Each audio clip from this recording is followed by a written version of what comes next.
সুপ্রিয় দর্শকবৃন্দ, আসসালামু আলাইকুম রহমতুল্লাহি ওয়া বারাকাতুহু। তৃতীয় শুভেচ্ছা নেবেন, আশা করি সকলেই ভালো আছেন। পাইলটকে খুঁজতে যাওয়া মার্কিন ব্ল্যাক হকে পরপর গুলি, ইরানে আবার ধাক্কা আমেরিকার, 24 ঘন্টায় কি হারালেন ট্রাম্প। ভারতের খুবই সুপরিচিত জাতীয় দৈনিক আনন্দবাজার পত্রিকার একটি প্রতিবেদনের শিরোনাম এটি। চলুন দেখি খবরটির বিস্তারিত কি বলছে।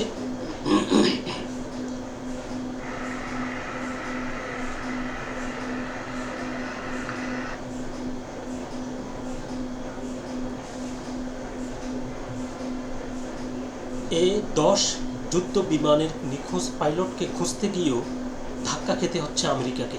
গত 24 ঘন্টায় পশ্চিম এশিয়ায় বারবার মুখ খুলেছে মার্কিন বাহিনীর। সূত্রের খবর, নিখোঁজ পাইলটকে খুঁজে বার করতে তল্লাশি অভিযানে আমেরিকা 2টি ব্ল্যাক হক হেলিকপ্টার নিয়োগ করেছিল। সেগুলোকে লক্ষ্য করে গুলি চালায় ইরানের সেনা। গুলি খেয়ে কোনো রকম পালিয়ে বেঁচেছে মার্কিন কপ্টার, কিন্তু ওই বিমানের পাইলটের খোঁজ এখনও মেলেনি। বলা হচ্ছে যে পাইলটকে খুঁজতে গিয়ে তারা গুলির মুখে পালিয়ে এসেছে, কিন্তু সেই পাইলটকে তারা এখনও খুঁজে পায়নি।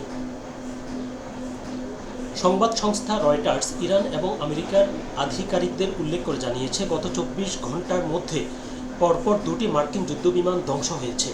একটিকে গুলি করে নামানো হয়েছে দক্ষিণ পশ্চিম ইরানে, অন্যটি ক্ষতিগ্রস্ত হয়েছে কুয়েতে হরমুজ প্রণালীর কাছে। এই 2টি বিমান থেকে 2জন পাইলটকে উদ্ধার করা গেলেও একজনের খোঁজ নেই। উদ্ধার কাজ কত দূর, তল্লাশি অভিযান কেমন চলছে, সে বিষয়ে আমেরিকার প্রেসিডেন্ট ডোনাল্ড ট্রাম্পও কোনো মন্তব্য করতে চাননি।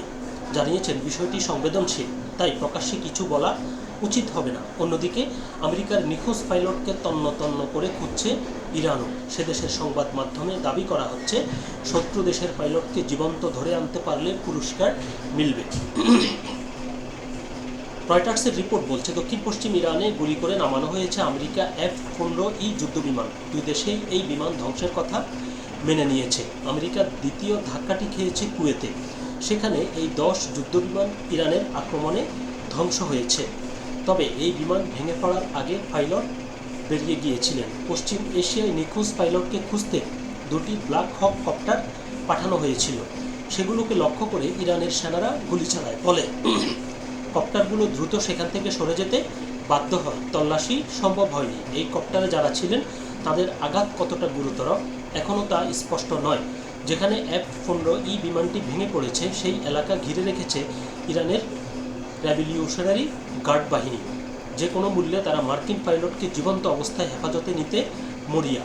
ট্রাম্প এবং তার আধিকারিকেরা বারবার দাবি করেছেন, পশ্চিম এশিয়ায় যুদ্ধ তারাই চালকের আসনে, পরিস্থিতি আমেরিকার নিয়ন্ত্রণে রয়েছে। শীঘ্রই যুদ্ধ থেমে যাবে বলেও দাবি করেন ট্রাম্প। জানিয়েছেন, মার্কিন যুদ্ধবিমান ভেঙে পড়ার কোনো প্রভাব সমঝোতার আলোচনায় পড়বে না, কিন্তু পর্যবেক্ষকদের একাংশের মতে বাস্তব পরিস্থিতি সম্পূর্ণ ভিন্ন।